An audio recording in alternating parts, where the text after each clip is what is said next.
အားလုံးပဲမင်္ဂလာပါကျွန်တော်တို့ဒီမိုးမေးအိမ်မှာမိုးဦးတန်လေးစိုးပျော်ရွှင်အဖွဲ့သားများစီစဉ်ဆောင်ရွက်ပေးသူများပြိုင်ပွဲဝင်များနဲ့ပြည်သက်များအားလုံးမင်္ဂလာပါဒီမိုးဦးတန်လေးစိုးပျော်ရွှင်ပြိုင်ပွဲလေးကိုဆက်သွယ်ကမ်းလှမ်းလာတဲ့ကိုအာယူကိုလည်းအထူးပဲကျေးဇူးတင်ပါတယ်ကိုအာယူတဲ့ကျွန်တော်တို့ကတနေ့လေးသားညီအကိုတွေဖြစ်ပါတယ်ပြီးတော့ဒီပြိုင်ပွဲလေးကိုစိတ်အားလူအား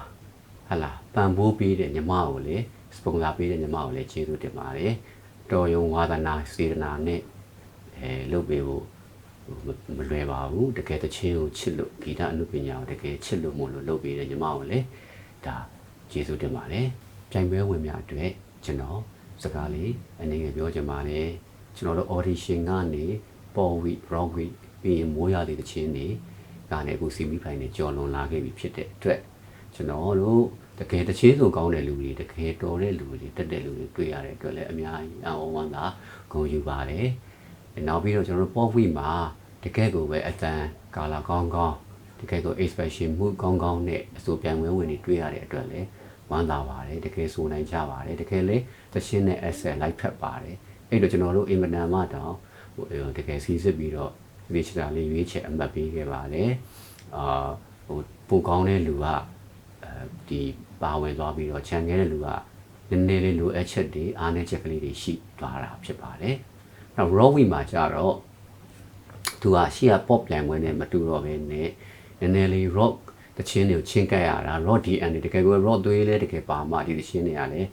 လိုက်ပါစီးမျောနိုင်မှာအဲ့ဒီနေမှာ aura ကီးမျက်နှာကိုကျွန်တော်တို့ဒါတက် focus လုပ်တာမဟုတ်ပါဘူး raw ဆန်တကယ်ရှိမရှိရယ်ဒီသူ့ရဲ့ raw ရဲ့ nature တွေအယူဆတွေနောက်ပြီးတော့ high page ပိုင်းဒီနှုတ်ပိုင်းဆိုင်ရာတွေကဒီပြိုင်ပွဲဝင်တယောက်နဲ့တယောက်အခြေအနေလေးတွေကွာခြားကွဲပြားသွားတာဖြစ်ပါတယ်နောက်ပြီးတော့ကိုကပေါ်ရှိရပေါ်ဝိမှာဒီအလှည့်အပြောင်းလေးတွေချိုကာလာလေးတွေနဲ့စိုးနိုင်ခဲ့ပေမဲ့လည်းဒီ raw မှာကျတော့ကိုမကျွမ်းဝင်တဲ့ဥမာဒီပြဿနာတချင်းရဲ့ခက်ခဲမှုဒါလေးတွေကစကားပြောသားတဲ့အတွက် raw မှာလည်းဒီလိုပဲပို့ပြီးတော့အားနည်းချက်နည်းတဲ့လူပို့ပြီးတော့အားသာချက်များတဲ့လူဒီလိုတွေ့လာရပါတယ်အဲ့တော့အားနည်းချက်ရှိတဲ့လူကတော့ဒီလိုပဲကျွန်တော်တို့စီစစ်ရွေးချက်ပြီးတော့အားသာချက်ရှိတဲ့လူကတော့ဒီပြိုင်ပွဲကိုနောက်တစ်ဆင့်တက်လှမ်းသွားတာဖြစ်ပါတယ်ဒီလိုပဲမိုးရစီမှာလည်းမိုးသချင်းတွေကကောင်းတယ်အထူးသဖြင့်မိန်းကလေးသချင်းတွေဒီချိကက်ရလွယ်ပြီးတော့ပို့ပြီးတော့attention ဖြစ်တဲ့ catchy ဖြစ်တဲ့သချင်းလေးတွေပါလာတယ်အဲ့ဒီအတွက်သူတို့နိုင်နေနေဆိုနိုင်ကြတယ်ယောက်ျားလေးမှာကျတော့နည်းနည်းလေးပေါ့တခါလေကြာရင်ရိုးတဲ့သချင်းနည်းနည်းလေးအဖြောင်သွားတဲ့သချင်းကိုချင်းကက်ရတာပိုခက်ပါတယ်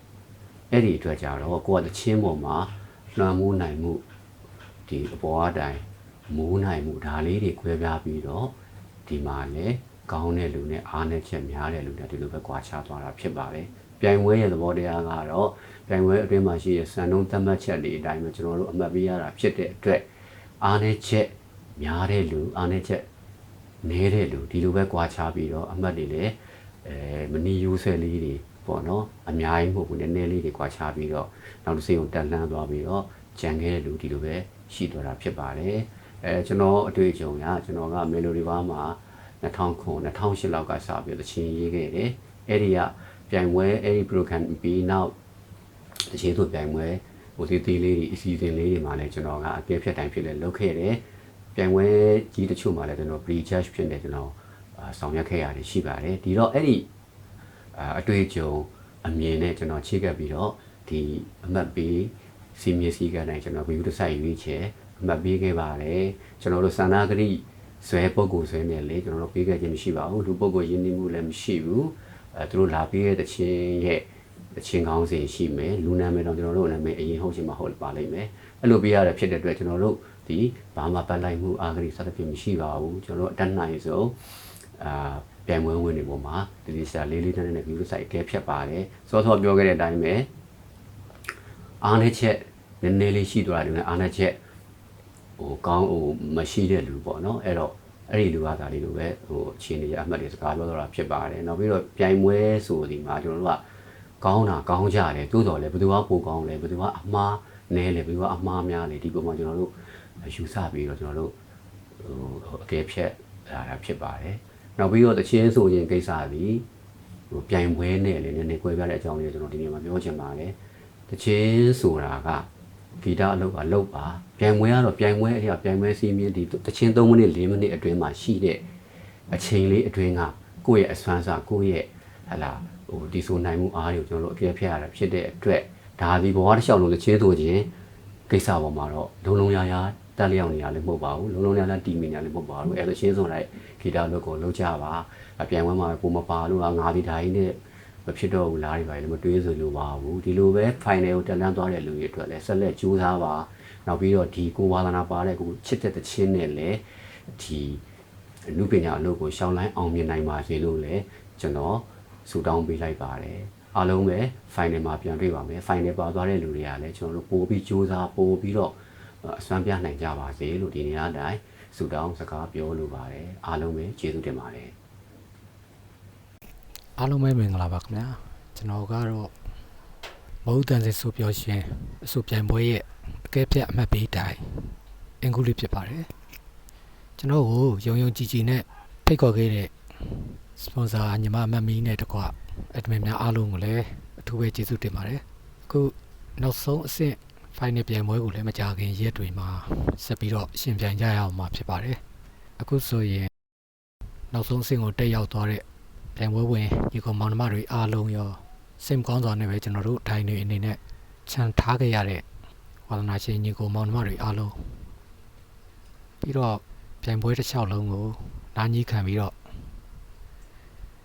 အပီးလာကြတဲ့ချင်းမိတ်ဆွေများအားလုံးကိုလည်းအထူးပဲကျေးဇူးတင်ပါတယ်လို့ပြောပြရစီ